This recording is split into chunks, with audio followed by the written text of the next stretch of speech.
بسم اللہ الحمد للہ والصلاة والسلام علی رسول اللہ رب اشرح لی صدری ویسر لی امری واحلل عقدۃ من لسانی یفقہوا قولی۔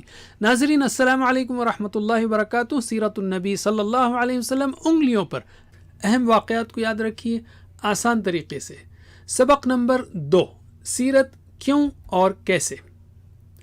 سیرت کیوں پڑھیں؟ نمبر 1، آخرت کی کامیابی کے لیے، اس لیے کہ اللہ کی اطاعت کرنا ہو تو رسول کی اتباع کرنی ہوگی۔ اتباع کا مطلب کیا؟ محبت کے ساتھ اطاعت کرنا۔ آپ صلی اللہ علیہ وسلم نے پوری زندگی کو اللہ کی عبادت میں گزارا۔ زندگی کے ہر پہلو مثلا نماز، روزہ، سونا، جاگنا، لین دین وغیرہ میں بہترین عبادت کی۔ نمبر 2، دنیا میں کامیابی کے لیے۔ دنیا میں سب سے کامیاب ترین انسان کون تھے؟ اللہ کے رسول صلی اللہ علیہ وسلم۔ آپ کے پاس بہترین لائف سکلز تھیں۔ آپ کا صبح سے شام کا ٹائم ٹیبل، آپ کے اخلاق، معاملات، بات چیت کا انداز وغیرہ ہر چیز میں کامیابی ہے۔ تو انتہائی بے وقوفی ہوگی کہ ہم فقیروں کے پاس کامیابی کے راز ڈھونڈیں اور جو اس میدان کا بادشاہ ہو اسی کو نہ پڑھیں۔ تو 1 اور 2 ہیں آخرت اور دنیا میں کامیابی کے لیے۔ نمبر 3، اللہ کے رسول صلی اللہ علیہ وسلم سے محبت اور عظمت پیدا کرنے کے لیے۔ آپ نے ہماری بھلائی کی خاطر جو قربانیاں دی ہیں اور جو دعائیں کی ہیں، اس کا جب علم ہوگا تو ہم دل کی گہرائی سے آپ سے محبت کرنے لگیں گے، اور جب آپ کے عظیم کارناموں کے بارے میں جانیں گے تو دل میں عظمت پیدا ہوگی۔ نمبر 4، صحابہ کرام رضی اللہ عنہم کی زندگی کو جاننے کے لیے۔ صحابہ کی زندگی میں زبردست تبدیلی آئی۔ کیسے؟ ایک طرف اللہ کے رسول انہیں قرآن سناتے، قرآن اور حکمت کی تعلیم دیتے، ان کا تزکیہ کرتے، تو دوسری طرف صحابہ آپ صلی اللہ علیہ وسلم کے ایمان و یقین، اخلاص اور عمل کو دیکھتے تو ان کا ایمان بڑھتا چلا جاتا اور وہ ہر قربانی کے لیے تیار رہتے۔ تو 3 اور 4، رسول اور صحابہ۔ نمبر 5، قرآن کو سمجھنے کے لیے۔ اللہ نے آپ صلی اللہ علیہ وسلم پر 23 سالوں میں پورا قرآن نازل کیا ہے۔ یہ تھا آپ کی تعلیم و تربیت کے لیے، اور پھر لوگوں کو دعوت دینے اور ان کی تعلیم و تربیت کے لیے، اور زندگی کے مختلف حالات سے بہترین انداز میں گزرنے کے لیے۔ ہم ان حالات کو جانیں گے تو قرآن کو سمجھنے میں مدد ملے گی۔ نمبر 6، قرآن پر عمل کرنے کے لیے۔ قرآن میں اصول دیے گئے ہیں تو سیرت میں آپ کو اس پر عمل کرنے کا طریقہ ملے گا۔ قرآن تھیوری ہے تو سیرت پریکٹیکل، اس کا بہترین عملی نمونہ یا ماڈل۔ آپ کے اخلاق، معاملات اور سارے اعمال قرآن کی عملی تفسیر ہیں۔ تو 5 اور 6، قرآن کو سمجھنے اور عمل کرنے کے لیے۔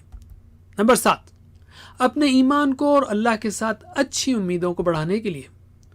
آپ صلی اللہ علیہ وسلم نے اللہ کے بھروسے سخت ترین حالات میں کامیابیاں حاصل کی ہیں۔ اس سے اللہ پر ایمان بڑھتا ہے کہ جو اللہ کی ہدایت پر چلے وہ کبھی ناکام نہیں ہو سکتا، اور آپ کے رسول ہونے پر بھی ایمان بڑھتا ہے کہ عام انسان کو اتنی بڑی کامیابی ہرگز نہیں مل سکتی۔ نمبر 8، دل کی خوشی اور سکون کے لیے۔ آپ اس کائنات کے بہترین انسان کے بارے میں پڑھیں گے تو یقیناً آپ کو خوشی ہوگی اور دل کو سکون ملے گا۔ تو 7 اور 8 کیا ہیں؟ ایمان اور خوشی کے لیے۔ نمبر 9، آپ صلی اللہ علیہ وسلم کے طریقوں کو دیکھ کر اسلام کی دعوت کو بہترین انداز میں پیش کرنے کے لیے، اس لیے کہ آپ بہترین داعی تھے اور بہترین بات چیت کا فن یعنی کمیونیکیشن سکلز آپ کے پاس تھیں۔ نمبر 10، آپ کے خلاف ہونے والے پروپیگنڈوں کا جواب دینے کے لیے، اس لیے کہ جب علم ہوگا تبھی تو ہم جواب دے سکیں گے۔ تو 9 اور 10 کیا ہے؟ دعوت اور دفاع۔ نمبر 11، دشمنوں کے فتنوں سے بچنے کے لیے۔ ساری زندگی آپ پر دشمنوں کے حملے ہوتے رہے، اللہ نے آپ کو زبردست معاملہ فہمی اور حالات کا تجزیہ یعنی سچویشن کی انالیسس کی صلاحیت دی تھی۔ دشمنوں کو بدترین ناکامی ہوئی۔ آپ صلی اللہ علیہ وسلم کی زندگی سے ہمیں رہنمائی ملتی ہے کہ مخالفت کے ماحول میں کیا کرنا چاہیے۔ نمبر 12، مسلمانوں کو زوال سے نکالنے اور ان کی دنیا و آخرت کی کامیابی کے لیے۔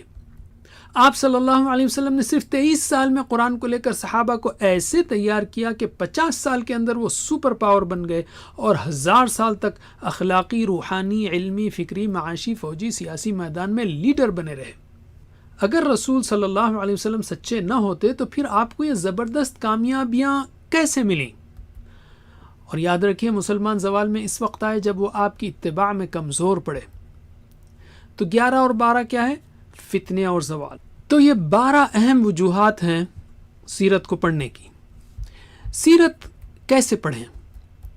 سیرت کو سامنے رکھ کر اپنی اصلاح کرنے کے لیے. اللہ سے دعا ہے کہ ہمیں سیرت النبی صلی اللہ علیہ وسلم پڑھنے، پڑھانے اور اس پر عمل کرنے اور پھیلانے کی توفیق دے. گوگل کوئز کرنا مت بھولیے، اس کا لنک نیچے دیا گیا ہے. سبحانک اللہم و بحمدک، نشہد ان لا الہ الا انت، نستغفرک و نتوب الیک. والسلام علیکم.